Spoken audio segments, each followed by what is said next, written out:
Halo semua. Perkenalkan, kita dari kelompok 3 dengan saya Livia Gita Santo, Saya Nandarianti. Saya Felicia Misalti Pawayang. Saya Fadli Arianto. Saya Gabriela Sifra. saya Fajar Sri. Dan saya Adrian Ruben Fernandes. Oke, jadi hari ini kita akan menjelaskan terkait proyek mata kuliah statistika bisnis di chapter 13 tentang linear regression yang bertujuan untuk mengetahui pengaruh independen dan pengaruh dependen terhadap suatu aktivitas. Bye, terima kasih. Ya.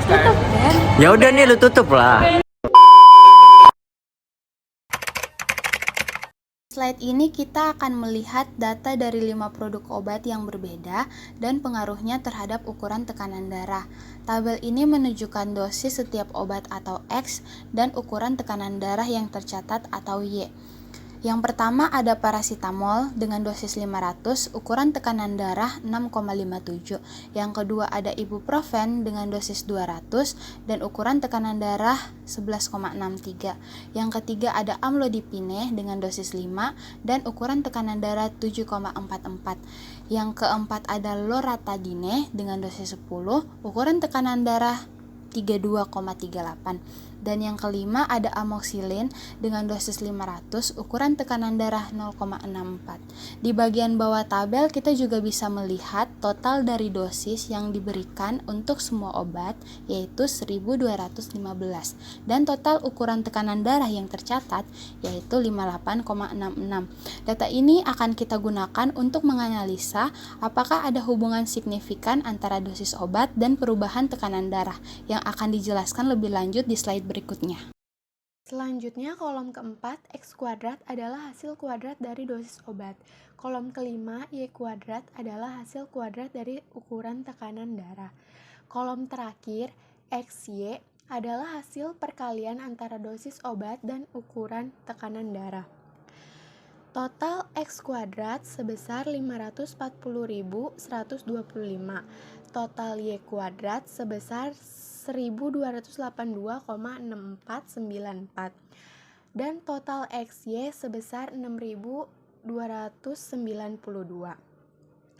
Tabel ini memberikan gambaran umum mengenai data yang kami gunakan dalam analisis lebih lanjut untuk melihat pengaruh dosis obat terhadap ukuran tekanan darah. Data ini akan diolah menggunakan metode statistik regresi untuk menentukan apakah terdapat hubungan signifikan antara variabel-variabel tersebut. Pada bagian ini, kita akan membahas hasil ringkasan dari analisis regresi yang telah dilakukan. Tabel ini menampilkan rangkuman statistik utama dari regresi tersebut. Yang pertama, multiple R. Nilai ini adalah 0,6599461111. Multiple R ini mengukur kekuatan hubungan linear antara variabel independen dan variabel dependen. Nilai ini menunjukkan bahwa ada korelasi positif yang cukup kuat antara dosis obat dan ukuran tekanan darah. Yang kedua, R square atau R kuadrat. Nilainya adalah 0,4355288869. R square ini menunjukkan proporsi variabilitas dalam data independen yang dapat dijelaskan oleh model regresi. Dalam kasus ini, sekitar 43,55% dari variabilitas dalam ukuran tekanan darah dapat dijelaskan oleh dosis obat. Yang ketiga, adjusted R square, nilainya adalah 0,247371,826. Adjusted R square menyesuaikan nilai R square untuk jumlah variabel dalam model. Nilai yang lebih rendah ini menunjukkan bahwa setelah menyesuaikan jumlah variabel, model ini menjelaskan sekitar 24,74% dari variabilitas dalam ukuran tekanan darah. Yang keempat, standar error, nilainya adalah 10,57591638. Ini adalah standar deviasi dari kesalahan residu atau perkiraan ketidaktepatan dari model regresi. Semakin kecil nilai ini, semakin baik model dalam memprediksi nilai sebenarnya. Dan yang kelima adalah observation. Jumlah pengamatan adalah 5. Ini menunjukkan bahwa analisis ini didasarkan pada 5 data titik atau sampel. Dengan hasil ini, kita dapat melihat bahwa model regresi yang digunakan memiliki tingkat penjelasan yang moderat terhadap variabilitas dalam ukuran tekanan darah berdasarkan dosis obat. Namun, ada variabilitas lain yang tidak dapat dijelaskan oleh model ini, yang mungkin memerlukan penelitian lebih lanjut atau menambahkan variabel lain ke dalam model. Pada slide ini kita akan membahas hasil analisis ANOVA yang untuk melihat pengaruh dosis obat terhadap ukuran tekanan darah. Analisis ini membantu kita memahami apakah variasi dalam dosis obat memiliki dampak signifikan terhadap tekanan darah yang diukur. Yaitu yang pertama, pada F degrees of freedom, regresi 1 menunjukkan jumlah variabel prediktor yaitu dosis obat. Yang kedua itu ada residual. 3 jumlah observasi dikurangi dengan jumlah variabel prediktor plus yaitu garis miring 5 dikurang 1 sama dengan 3 hasilnya garis miring tutup kurung. Lalu total ada 4 total observasi dikurangi 1 yaitu garis miring 5 dikurang 1 sama dengan 4 garis miring. Lalu yang kedua itu ada SS atau sum of squares, regresi 258.900.2583 jumlah variasi yang dijelaskan oleh model regresi. Yang pertama itu residual 33.5 55.00.217. Jumlah variasi yang tidak dapat dijelaskan oleh model. Totalnya ada sebanyak 594.458 jumlah keseluruhan variasi dalam data.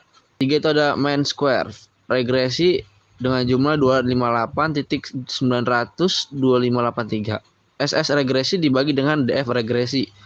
Residualnya itu ada 11.85.000.072. Tutup kurung SS residual dibagi dengan DF residual.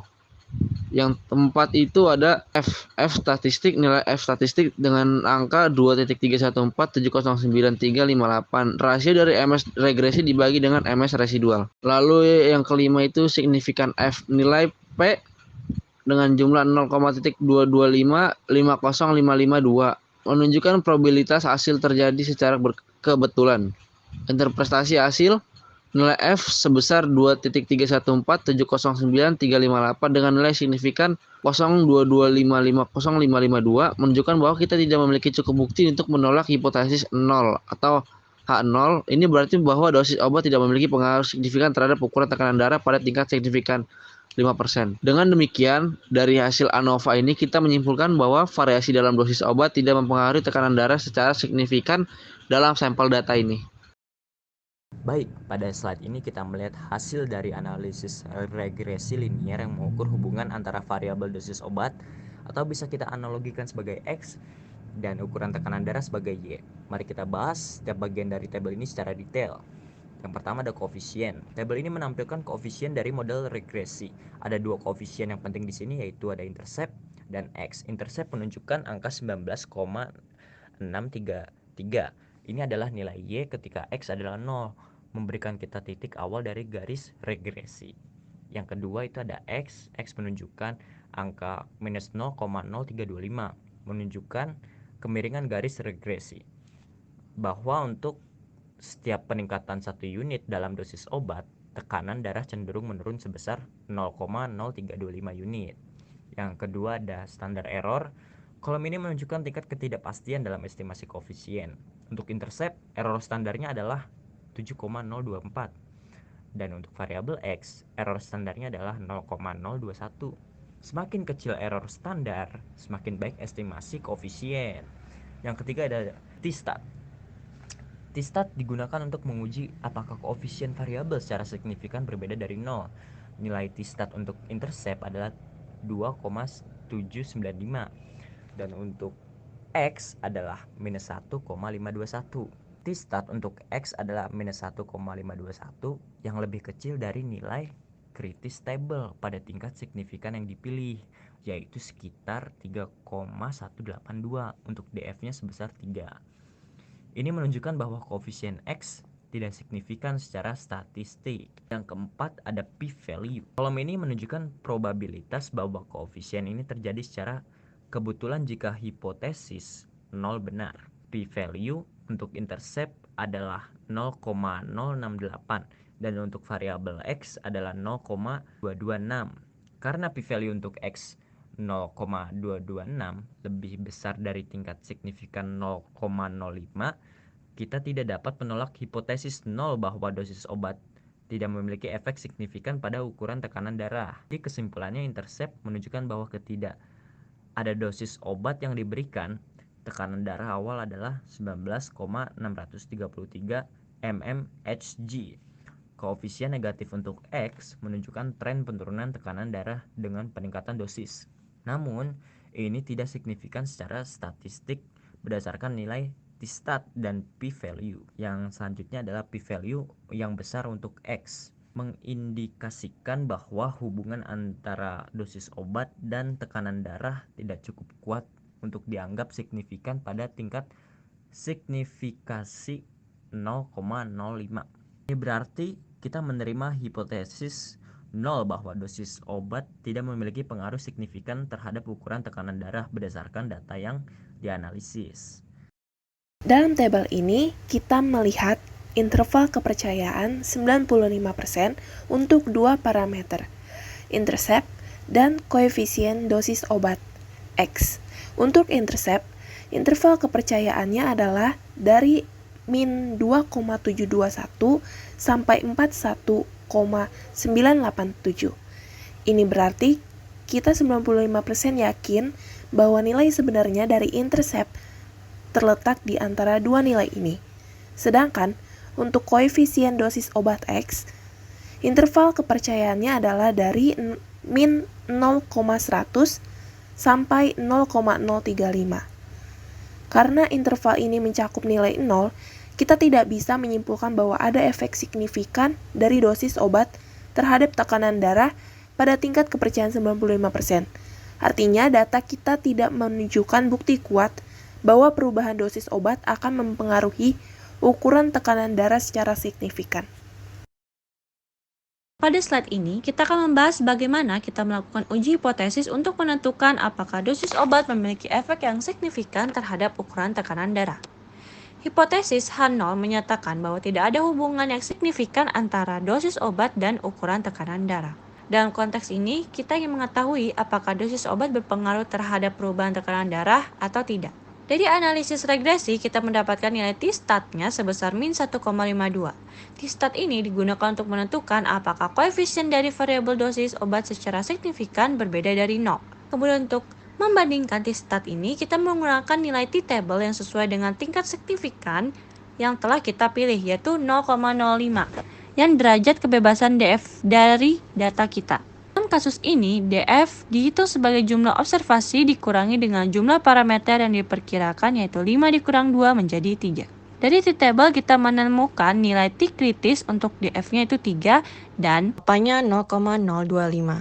Dapat dari 0,05 dibagi 2 karena dia termasuk dalam two-tail. Dapatlah kita di tabel sekitar 3,182. Kemudian, kita akan membandingkan nilai absolut dari T-stat yaitu min 1,52 dengan nilai T-table yaitu 3,182. Karena T-stat 1,52 lebih kecil daripada T-table yaitu 3,182, maka kita dapat menolak hipotesis 0. Dapat kita simpulkan bahwa kita menerima hipotesis 0, artinya dosis obat tidak memiliki efek yang signifikan terhadap ukuran tekanan darah dalam data ini. Ini menunjukkan bahwa variasi dalam dosis obat yang diberikan tidak menyebabkan perubahan yang signifikan dalam tekanan darah yang diukur.